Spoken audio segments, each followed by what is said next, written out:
Oh, you're too I've modest. I've had, I do sign them when I'm at the Comic Cons and they buy the book from me, but I've never had anyone come to me with a copy they already have and say, "Can you sign this?" Yeah.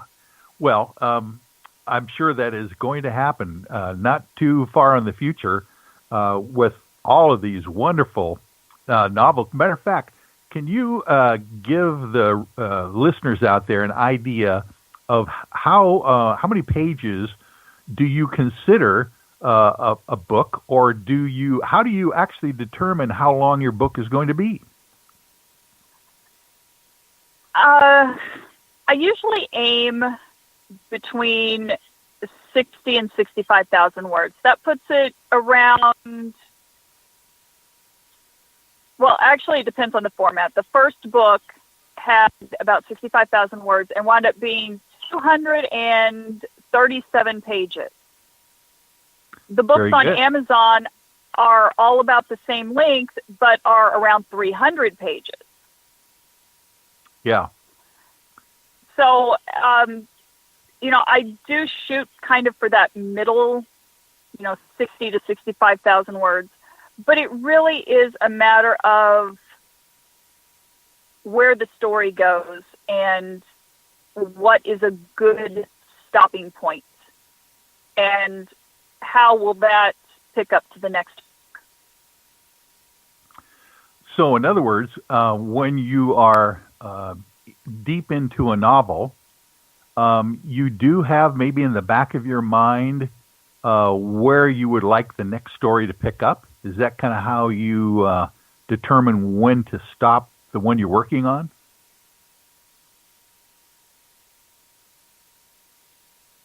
A little yes and a little no. I will get to a point where it's like, oh, I know how the next book needs to start. Ah, But that's as far as it gets. I will get to a point, to a chapter, and it's like, oh, this is going to be where the beginning of the next book is. This is going to be important. This is going to be a big thing in the next book. But usually that's pretty close of the book I'm working on. yeah. Wow.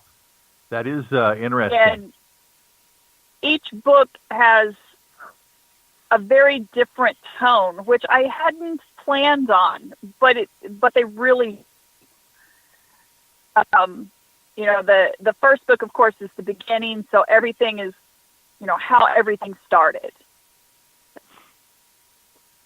And I put that up thinking, okay, there's to be the winter is going to be a big part of it, but then there's a lot of turmoil between Lindsay and Ren because of what was going on. He was not telling her, and there was an encounter that could have been fatal to one of her deputies. Actually, a couple of encounters to different deputies that could have been fatal. And she's like, I'm done. You need to tell me I'm done.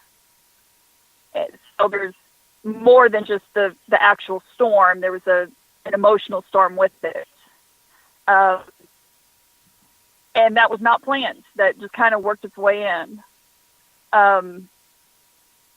Monsters, they cover that there's several things that there were no record of on the base. So now they're encountering these true monsters that they have no record of, no idea where they've come from. And the additional monster of her mother-in-law, which sounds bad, but, this woman is she is like the terror of the nightmare mother-in-law. Take every possible bad thing that could be in a mother-in-law, and it's her. I mean, so monsters, it really came about human and other in that one. Yes. Very interesting analogy there. I think some people could relate to that. Yeah, I mean, but it's not just the mother-in-law. You know, they discover that something has been created. You know, one of these creatures has been created. So whoever created this thing is also a monster because it should have never been created. So it really all ties in together with, you know, there are human monsters, there are non-human monsters, there's, you know, a lot in there. Secrets, which is the one that is coming out hopefully this week, Lindsay has kept a lot of secrets from Rin because, you know, she has helped members of the sheriff's department along the years with personal and professional things, and she is just not told because it was a matter of, okay, if this gets out, your marriage, your career, your life is over. So, you know, let's just not ever speak of this again. And of course, Rin has kept things from her because he had to. And, you know, that kind of begins to come into play. And then they realize her first husband had a lot of secrets, and those start to come up. And, you know, there's a lot of things in there that title came about close to the end of the book, but it very much sums up what it is, you know, and all of these secrets are coming back and they're just wreaking havoc now. Wow. And it sounds to me that you're weaving in these personal stories very well into the mystery that they're having to deal with. So in other words, these characters are many layered in themselves. They're not only dealing with strange things, they have histories that they're dealing with as well. Absolutely. And the history that Lindsay has with her late husband, that is a huge part of the entire situation, and that really comes into play in the fifth book, which is Damages, where with everything that has happened, they just kind of have to stop and by the time it's over, just assess the damages and try to repair everything. Yes, and doesn't that mirror a lot of our lives? You know, I don't know if it mirrors your life at all, but you know, we all bring personal experiences into our craft, I would imagine. And is that something that you're able to do as well? I think to some point, I try to not a lot of, especially if it's, I try to not be a person as a character. Yeah. That could potentially come back to bite you if you do that. Sure. So I really try to avoid doing that. But you did mention that Lindsay's first husband, did he die? Is that how they ended their marriage, or was this, how did he meet his demise? He died, and that's kind of part of the mystery. You know, it was ruled as that comes up book two. Yes, book two. I'm trying to keep track of everything. I think it may even be book three. It's book three. Where it comes up, it's past my bedtime. What can I say? But it comes up in book three that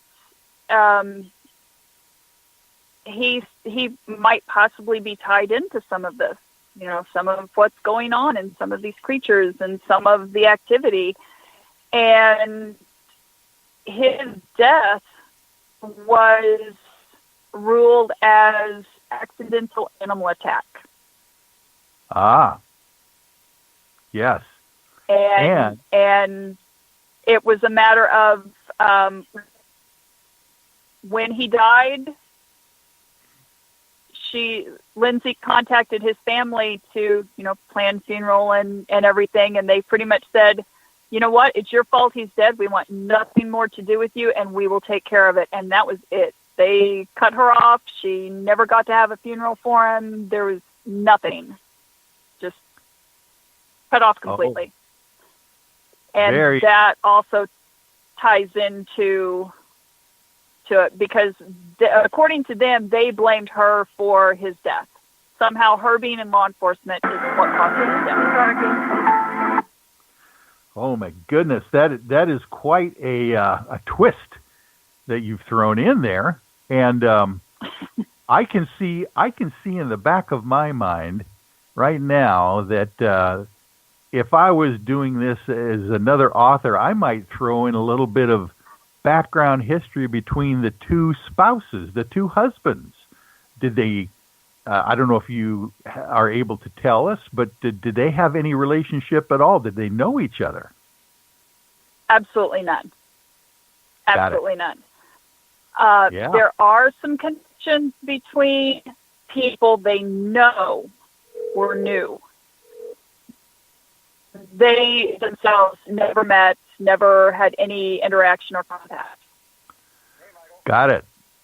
Yeah. Wow, that's fascinating stuff. And basically, how did you come about the idea that this Lindsay Gold was going to have two relationships, or does she have more relationships in the book series after that? Only the two. Yeah. I think that's probably part of my life because I wound up with an ex-husband and remarried. But that is so common in law enforcement to have a divorce or something happen and have multiple relationships, multiple marriages. So I thought that was a good thing to throw in because there are very few storybook relationships that last, years and years and years now, unfortunately. So I wanted to put that in where she had a relationship previously, and she actually has a son, and so Ren, stepfather, and kind of took over with that. Oh, yeah.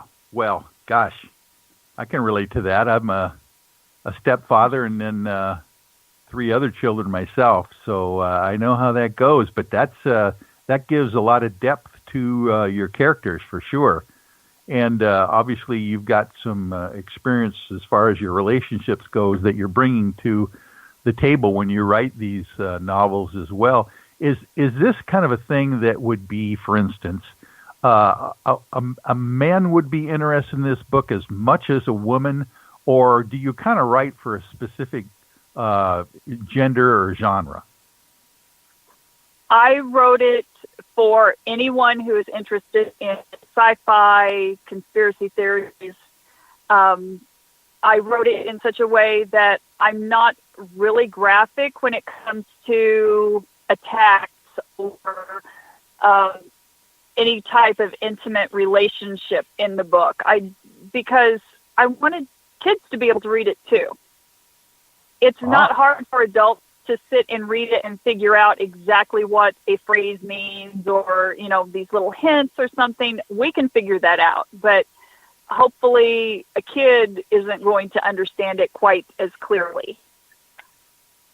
Yes. I also I made a point of there's no profanity in them, because one thing I've always hated was I would read this really great book and I would think, oh, my son would love this, but he would be younger, even though he would be, perfectly capable of reading and understanding the book. There were parts in it I didn't want him to read. Yes. And that kind of ruined it. So I wanted to